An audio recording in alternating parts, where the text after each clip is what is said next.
The ultimate forensic audit of a citizen's identity has officially moved from the campaign trail to the highest offices of the West Wing, and the results could lead to the most aggressive denaturalization strategy in American history. Imagine an audit where the primary asset is a person's very right to exist within the borders of the country, a scenario where the identity ledger is being scrutinized for a decade-old marriage claim that the vice president now calls a proven case of immigration fraud. While the media focuses on the social media jabs about a princess returning to her kingdom, we are auditing the sovereign risk of a sitting congresswoman whose entire citizenship portfolio is being threatened with total liquidation. This is the sovereign identity audit, and for Camillo's house, we are documenting the moment where legal remedies are being weaponized to perform a hostile takeover of a legislative seat through the power of the immigration courts. I am Camillo Motado, and this is Camillo's house. As a certified public accountant focused on forensic data verification,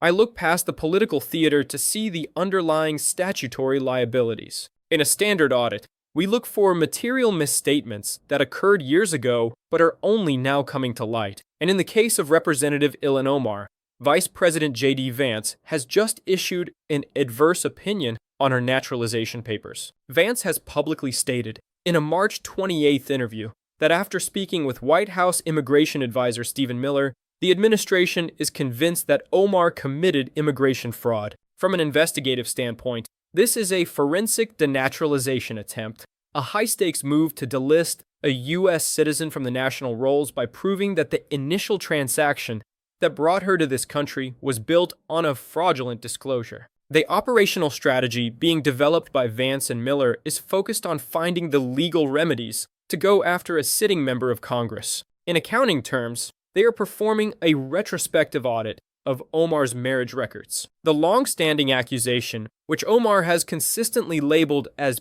bigoted lies, is that she married her brother to bypass immigration controls. From a risk management perspective, the administration is trying to build a case that would result in the revocation of status. If they can prove a material breach in her original immigration application, then her entire asset base, her citizenship, her right to hold office, and her residency becomes insolvent. Vance isn't just talking about a political disagreement. He is talking about building a case to get justice for the American people, which in this context means the forced liquidation of her American identity. This audit takes a bizarre geopolitical turn with the involvement of the Repov Somaliland X account. While this is an unofficial outlet for the partially recognized state in the Horn of Africa, its disclosure has created a social equity storm. Reacting to Vance's claims, the account suggested extradition instead of deportation, jokingly referring to Omar as a princess being sent back to her kingdom. From a forensic perspective, this is a geopolitical asset trap. Omar, who is originally from Somalia, has been a vocal opponent of Somaliland's independence, defending Somalia's territorial claims instead. By calling for her extradition to a territory she doesn't even recognize as a country, these trolls of the Horn are performing a reputational liquidation of her standing in her homeland. It is a cross-border conflict of interest where her domestic identity audit is being fueled by her international policy deficits. We also have to audit the counterclaims coming from Omar's chief of staff, Connor McNutt. He has issued a direct rebuttal, calling the vice president's claims a ridiculous lie and a desperate attempt to distract from the administration's own operating failures. From a management strategy standpoint, Omar's camp is arguing that the immigration fraud audit is a diversionary asset intended to hide dropping polling numbers,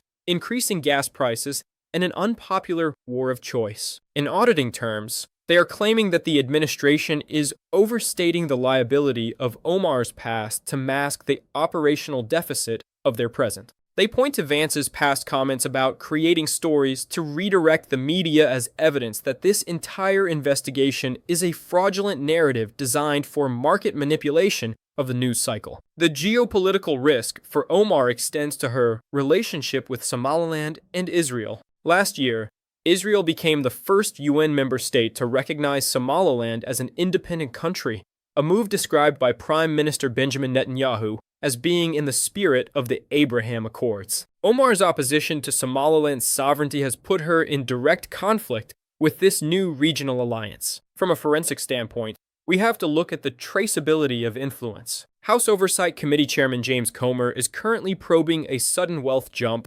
tied to Omar's husband, Timothy Minot, looking for links to Minnesota fraud and international interests. This is a consolidated audit of interests, where her family ledger, her marriage history, and her geopolitical stance are all being reconciled into a single indictment of character. As a CPA, I track the amortization of reputation. For years, these accusations have been off the books for most of the mainstream media, treated as a non-material conspiracy. But with the Vice President of the United States officially opening the audit on March 30th, 2026, the liability has been moved to the current accounts. Vance isn't just looking for a political win. He is looking for a legal precedent that would allow the executive branch to audit the citizenship of its most vocal critics. If the administration succeeds in building the case necessary, the social cost will be a total systemic instability in the concept of naturalized citizenship. The voter stakeholders who elected Omar are currently facing a hostile takeover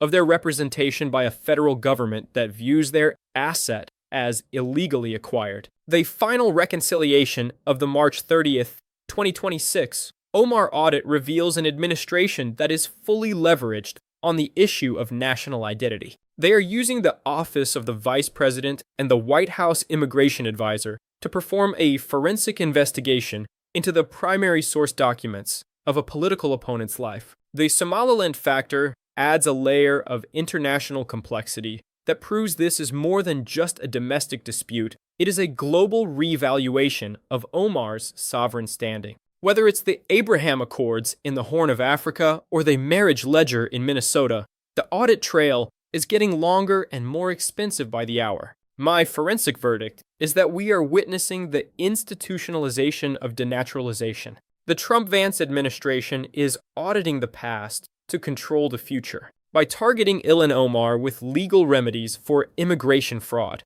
they are setting a reporting standard that allows for the retroactive liquidation of any citizen whose original disclosure they find impaired. Omar's defense of bigoted lies is a disclosure of bias, but it doesn't settle the numerical conflict of the records the administration claims to have. Until the full audit report is released and the legal remedies are tested in court, the citizenship portfolio of the Minnesota representative remains in a state of material uncertainty. I want to hear from you. Is the investigation into Omar's immigration ledger a necessary correction of fraud, or is it a tactical liquidation of a political rival? Does this Somaliland extradition joke represent a sovereign market shift in the Horn of Africa, or is it just digital trolling at the highest level? Let me know in the comments. Your perspective is the only audit that matters when the right to citizenship and the integrity of the ballot are sitting on the negotiation table. I am Camilo Motaro for Camilo's House. Subscribe to stay informed on the numbers, the laws, and the truth behind the headlines. Stay safe.